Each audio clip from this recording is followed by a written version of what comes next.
Good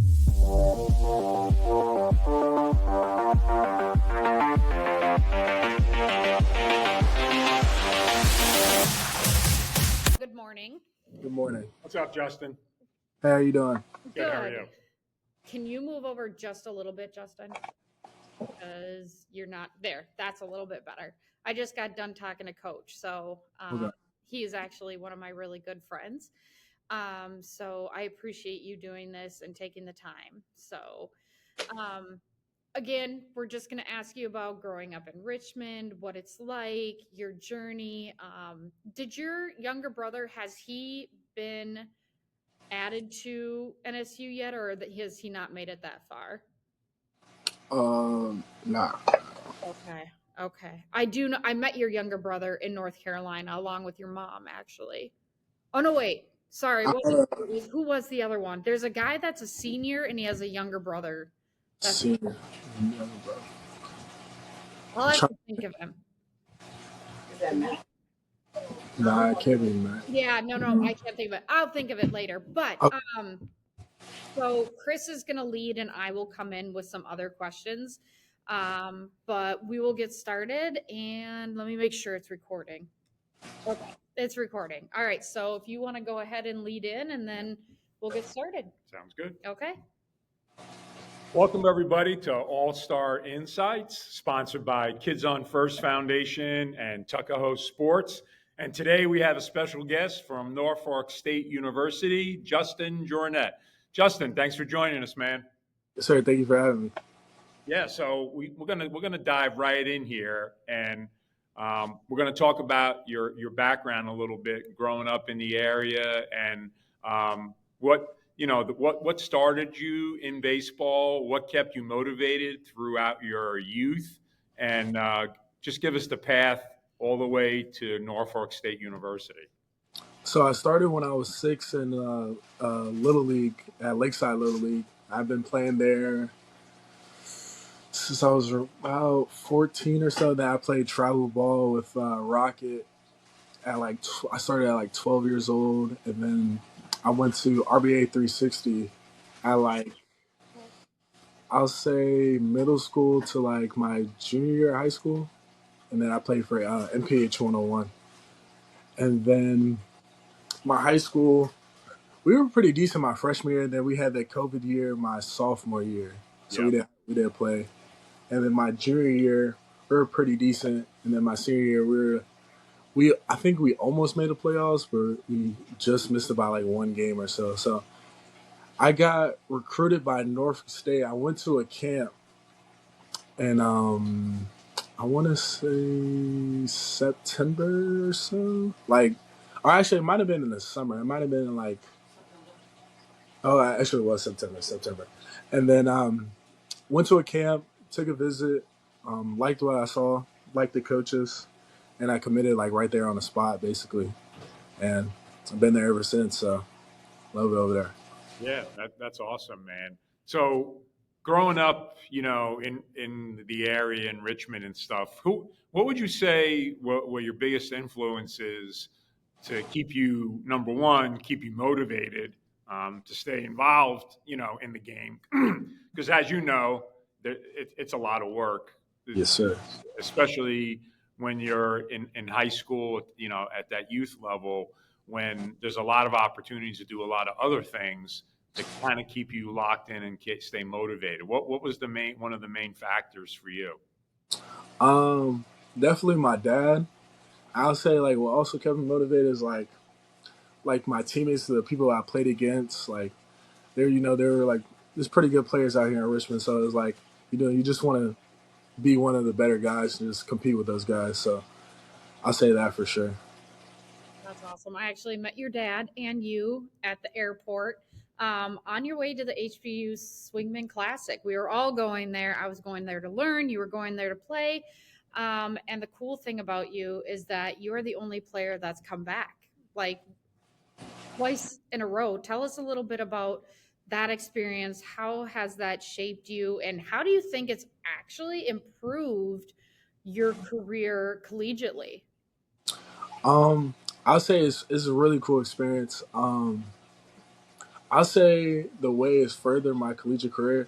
You just meet all those other guys like that came from like different areas, different schools, and you see what they do, and you like, I like to ask questions like what guys like to do, see like how they think or like what they do during the day, and it's just like you kind of build off of that, like see what you like to do, and like also from the coaches too, from the classic, they give a lot of good insight, like, oh, you're doing this wrong, like you just ask them a bunch of questions and they'll answer like everyone.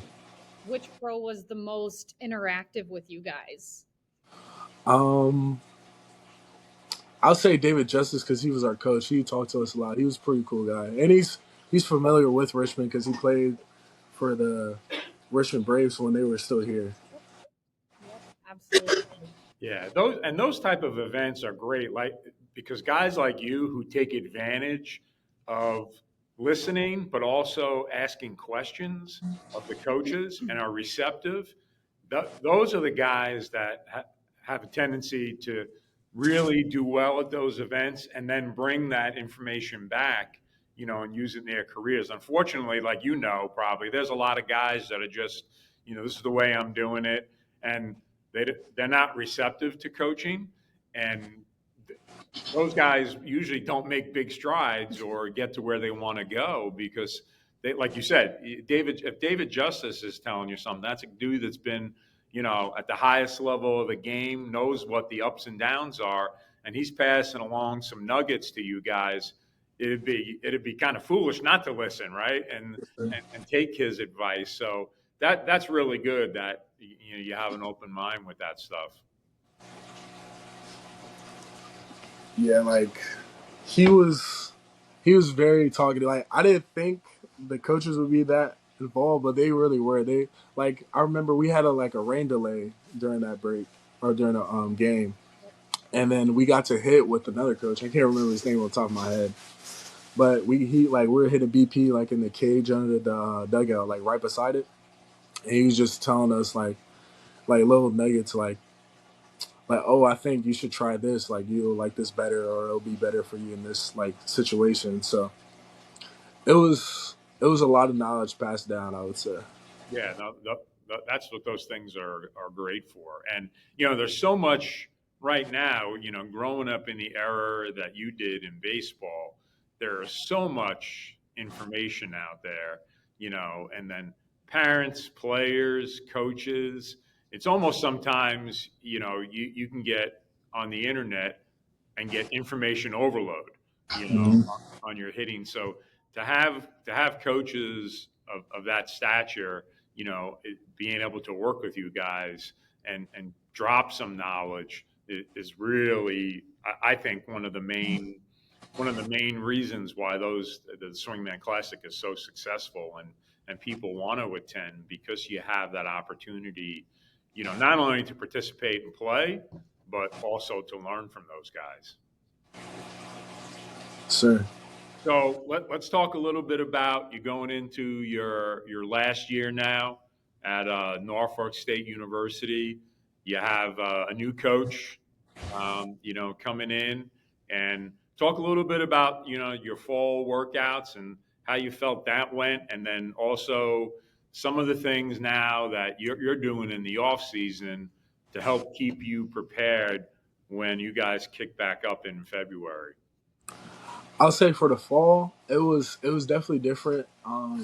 We kind of switched it up this year. Usually we gonna do like it's usually like individuals, then like your team practice, but we kind of flipped it this year. We kind of did team practice, then we did like individual work, and then the fall workouts we had like these trainers that is up in Virginia Beach. It's named Chase and Bryce. They're like really good guys. I like them a lot.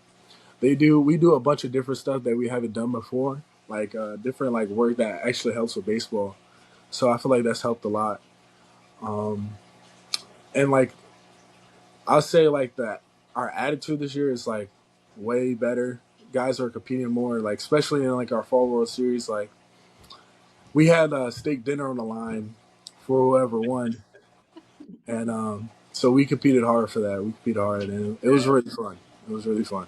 Yeah, I know when we used to do in college, when we used to do the Fall World Series, that used to be kind of the highlight of the fall for us. You know, we play 2 or 3 games, but the guys really look forward to we had the black and red, Fall World Series, and our assistant coaches took they got after it, man. It wasn't like just it's another like Saturday scrimmage. That they were fired up, ready to participate and try to win those. So that's always a fun way to end the fall season. And you guys played um, Coach Morgan's dad, Yep. right? Yes. And Yeah.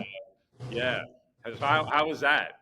It was fun because for years Virginia State said like they'll beat us in a game and all that, and so it made it fun that like we actually played them this year, and we beat them by I say a large margin, but Yeah, so that was pretty fun. It was just a lot. It was a big crowd. It yeah. was Oh yeah. Well, because ML's dad has been involved, This in is the year game. 26. 26, Yep. yeah. So a long time, and coaching against your sons. There's not you don't see a lot of that in college baseball right now. Coaching against your son, in the same state, Yeah.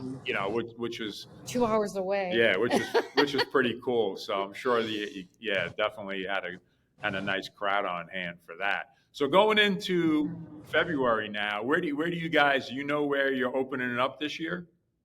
or open up at Townsend, but I think we're staying in Norfolk for that one. Okay. So Okay, it'll be a home series to start Yeah, out. home yeah. series to start out. And what's the big trips this year you guys have on the schedule? I'm not 100% sure, but I know we're gonna play VCU, which I'm pretty excited for. Oh, are you Okay, serious? Yeah, I'm excited for that. I don't know nice. if that's Good home or job, away, ML.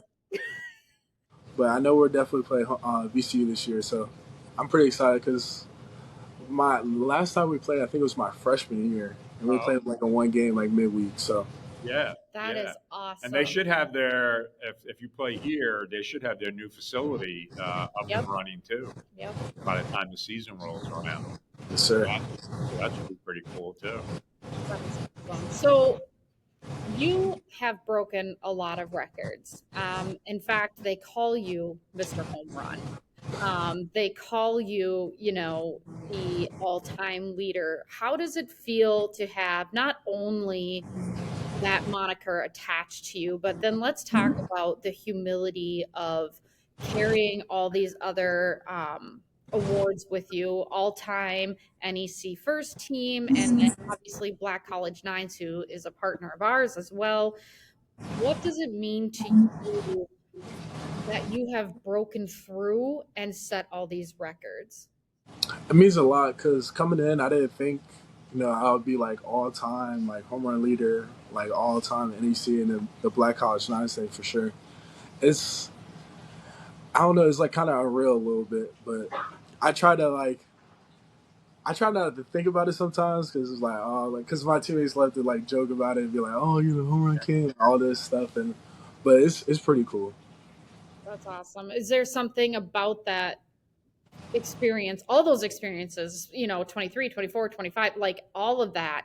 Is there something that you would say to your younger self or someone else watching you that needs to know why it's so important, like during the hard times, to hang in there? Did you have hard times where you can go back and say to your younger self, dude, I promise, just chill out, hold on, it's gonna come? Yeah, there was a lot of times, especially my freshman year. It was like a reality check, I guess, in a sense.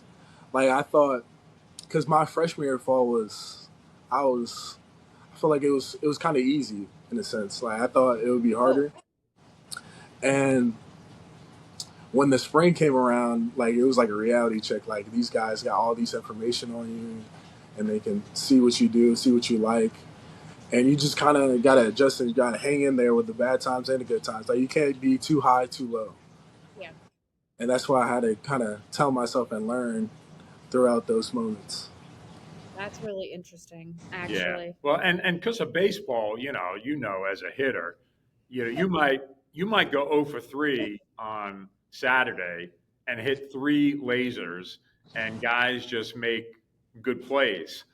And you have to take that back with you and say, you know what? I barreled up 3 balls today and I hit really well, rather than be the guy that says, man, I went 0 for 3 today, and then hang your head.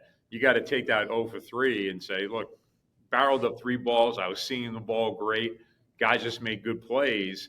And then, you can come back the next day on Sunday and hit two little Texas leaguers over the second baseman's head and go 2 for 3. And you're like, how does that work? Not barreling any balls, but that's the great thing about baseball, right? The So, resiliency and having that's something that I think younger players really have to understand, that it's not about, all about, if I'm going over 3 or 2 for 3 or whatever. It's being able to bounce back off those bad days, or the days that you're just not getting hits, not even a bad day, just a day that balls aren't dropping, and be able to come back and just erase all that and start again. yeah, because I had plenty of games where I've been lighting the ball up and it was like right at somebody, or it's like just caught at the track, or and then I have like a day where I hit like a little dribbler and like I'm like I just run it out and I get a base hit out of it. So it's it's hard to like tell yourself like you're doing good. It's just baseball. So it's you just gotta keep on rolling because you play Friday, Saturday, Sunday, and then you might have a game Tuesday. So you just gotta forget about it and play the next game. Yeah, no. So for the younger guys now, Justin, coming in, like you said, as a freshman, coming in on the academic side, what were the biggest adjustments that you had to make as a player? Coming in as a freshman with practices, study halls, and lifting in the off season, and then balancing that with your social life and making sure that you did well in school. I'll say finding a schedule and making time. Like you got to take time out to like get all that work done. Like try to get your work done early if you can. And like also, I say what helped me is like me talking to my professors, like being open, like, oh, like could you help me? I really didn't have time to go over this and that. And so I feel like if you're just like transparent with them, they'll help you out a lot. Yeah, because it is a big. I think a lot of players, when they make that switch, especially as a freshman, they're excited and they want to get going in baseball, and baseball is great. But then all of a sudden, you start adding in. Okay, I got to add in the lifting. I got to make sure I'm eating right, making sure I'm getting my sleep, making sure my academics are staying up to date. And then also, because you got to have a social life, and you mix in the social life aspect. There's a lot going on, as a freshman. So I think that's good advice about setting a schedule, and that's hard because a lot of players, in high school, your schedule is pretty much set for you, when you in high school baseball anyway, and in school, and then you're not playing, like you said, you're not playing Friday, Saturday, Sunday. Maybe have a non-conference game on Tuesday. Maybe you're playing 2 games a week, 21 games total. Then you get into college and now you're playing 50 something games, Yep. and you're traveling on a Tuesday on a non-conference game. You got to leave and you get back at 2 o'clock in the morning. Then you got 8 o'clock class, and it's very right. It's I'm getting very tired just yeah. listening It's to very easy this. just to blow that 8 o'clock class off Yeah. and not go, and then say, oh, that's all right, I'll make it up. But that's where when guys, I always felt that guys fell into that trap then, and then all of a sudden you miss 2 or 3. Now you got to miss another one because you're leaving early, and you ask the professor, oh, I got to miss this class. And he's looking, he's saying, oh, you missed 3 or 4 classes already. He's not going to give you any slack. Yes, sir. Like there's been plenty of times where I miss class. I miss like a whole lecture. And I'm just like, I go in there in the next class, like, what's going on? Like, I'm just lost. So you really just got to talk to them and let them know what's happening. And like, the professors are pretty like lenient, like, they'll help you out. Or you can find somebody else in your class, like, oh, I missed this class. Like, could you send me or like send me what I missed basically, and helps out a lot. Yeah, and I think guys have to be, like you said, be realistic and be transparent. Take advantage of professors, their knowledge. They've been, you're not the first athlete that's come to them with this stuff, but also take advantage of. I know a lot of programs have academic advising and the tutoring program. So when guys are on the road, it's hard. I mean, you're trying to focus on the game, but you also know you have a paper due. I know one year we were in the regionals and it was finals week, and guys were like stressing, we're trying to get ready to play in the NCAA regionals, but then, guys had finals, and the school was great. I mean, they sent a tutor with us, and then guys they had a van shuttling guys back to the school to take their final and then bring them back to the Oh regional. my God. But, you got, as a college baseball player, those are some of the things that you got to deal with. And you just got to, like you said, I think the time management skills is really important. I think if guys can get that down when they're, in high school, so when they get to college, they have all that in place, makes things a lot easier. Sure. You're fine. Outside of making adjustments in the classroom and with your own schedule, how important is it for you? You've talked about being transparent and talking to people. How important is it for you to have good communication skills as a ball player and as a student to really hone in and get you through what's happening next on the field and off the field? Like, how I think kids don't understand right now that Instagram and text messaging and Snapchat is not a form of communication. How important is it for you to really work hard to make sure everybody's on the same page? Really, like for me, we have our like school email, so I like to like send out stuff through my email and like try to attach everybody I can to like let them know, or I can like really just go into like people's like office hours and like telling them like my schedule, and then like we have like this thing like this sheet we give our teachers, and then we give our academic advisor. They have to like sign it off for like times where we have to leave and like get them on the same page we are. So it's really all that helps a lot. And like that communication like really helps because they know like, oh, I'm not gonna be here. You're gonna miss this, and then they'll like tell me what to go on to like try to get back on track with like class and all that. Okay.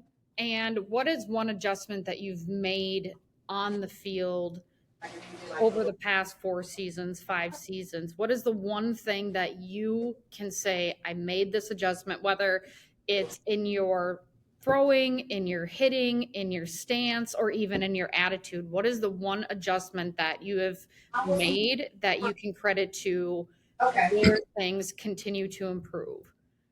I'll say I'm constantly adjusting. To be honest, it's not really like one adjustment. Awesome. Um, yeah, it's different. It could be different every week. It depends. Like when I'm doing wrong, I'll make an adjustment. Or say we're in a weekend series, and I feel like I'm like telling my coach I'm not getting to this pitch or something. I might make an adjustment like right then and there, or like switch the way I'm thinking in a sense. Yeah. It's really it depends on who we're playing and how they decide to play us, and it's really you gotta. Sometimes you adjust mid game, like pitch to pitch, like oh, like they're going like they're pitching to me this way. I gotta switch the way I'm thinking or switch where I'm looking for.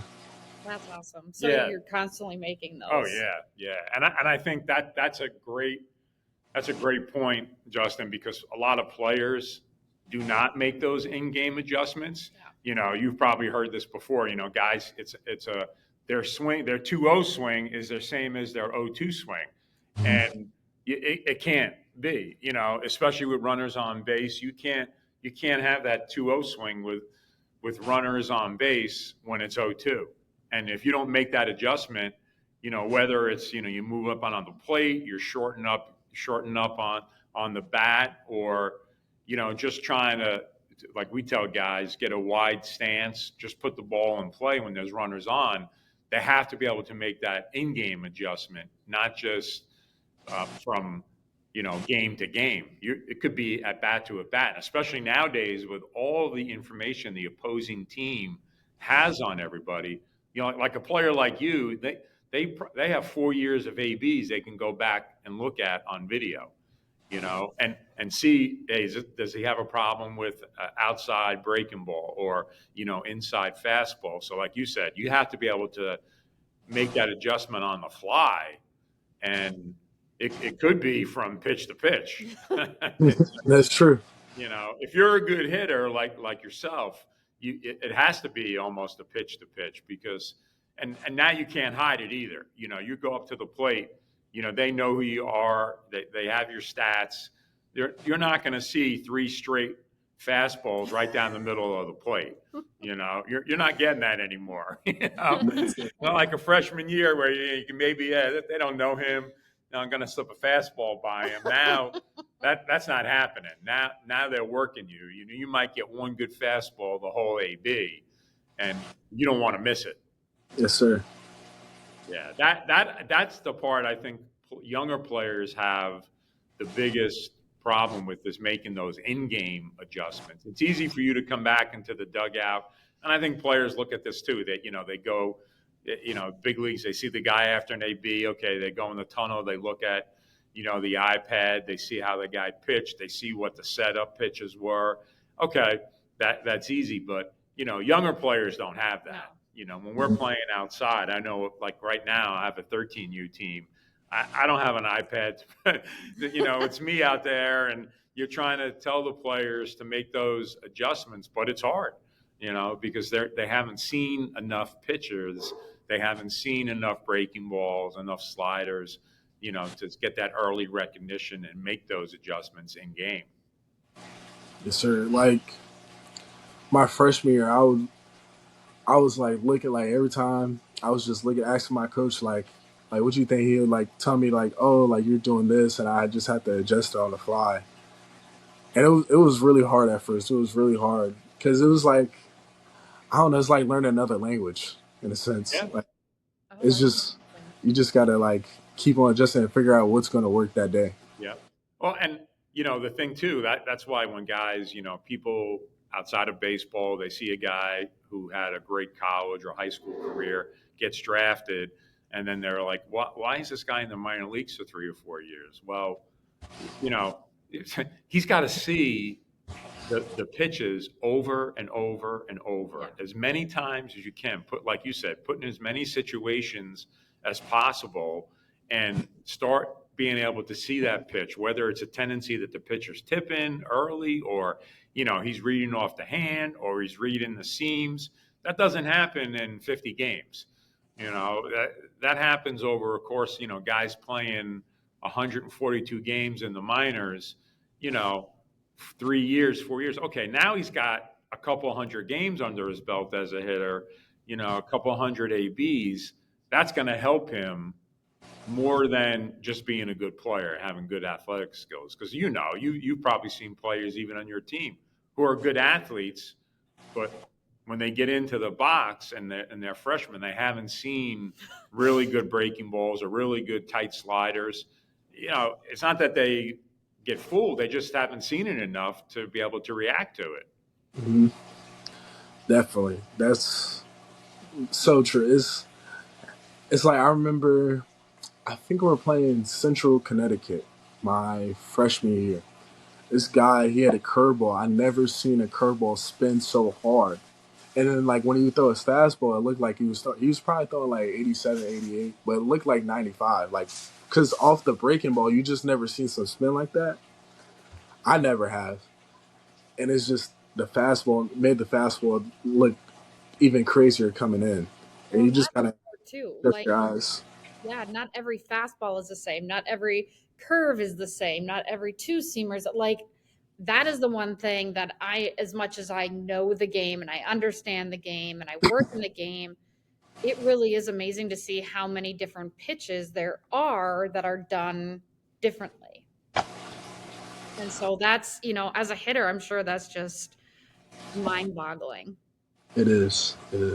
Like, that would be rough. So what is your What is your ultimate goal after high school or after college? What are you majoring in? Do you see the draft in your future? Where do you think you're going? You've had a lot of exposure, but exposure doesn't necessarily mean the next step. So, in Justin's world and in your goals, where do you see yourself? Or what would you like to do? Either or. I would like to play baseball as long as I can, or be around the game as long as I can, because I really do love it. Um, it's taught me a lot. I've met a bunch of people, build connections with a lot of people, especially through the classic and just playing summer ball. I met a bunch of people from different areas and connected with them still.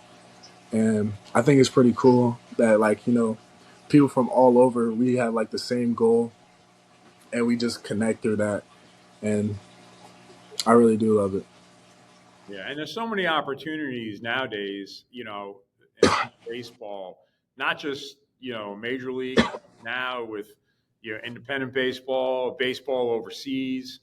I just tell my guys all the time, you keep playing till they tear that jersey off your back, right? You want to keep, because it's one time in your life where you have that opportunity to do that. And then, someone like you with your really good experience in the game, when the playing days stop, you can still stay involved. There's so many avenues to explore, in baseball. So, that's awesome, that you want to stay involved and pass your knowledge on to, the next generation of ball players coming up. Yes, sir. Yeah, well, Because it was great talking with you today, Justin. I know you know, you got Class and school going, life. class, and all that good stuff. So we really appreciate you taking the time, to jump on with us today. And we look forward to following your season this year at Norfolk State. yes, sir. Thank you. Thank Thank you. you, Justin. Okay, Justin, before you leave, Tevin Tucker is coming back in December. Okay. We were going to have him and Coach Morgan help us with a camp. If you are interested and if you're around, you can join us for that. Okay. You know what day on? I don't think Tevin has given us a day yet, but hold on. Well, when do you go back to school? I don't go back till January. Oh, okay. Yeah, I think we were looking at the first week in January, actually, like the 5th through the 9th. Nope, we're going to be gone that week. I'm sorry. Yeah, it was going to be the 2nd through the 5th. Sorry, somewhere in there. So you have to.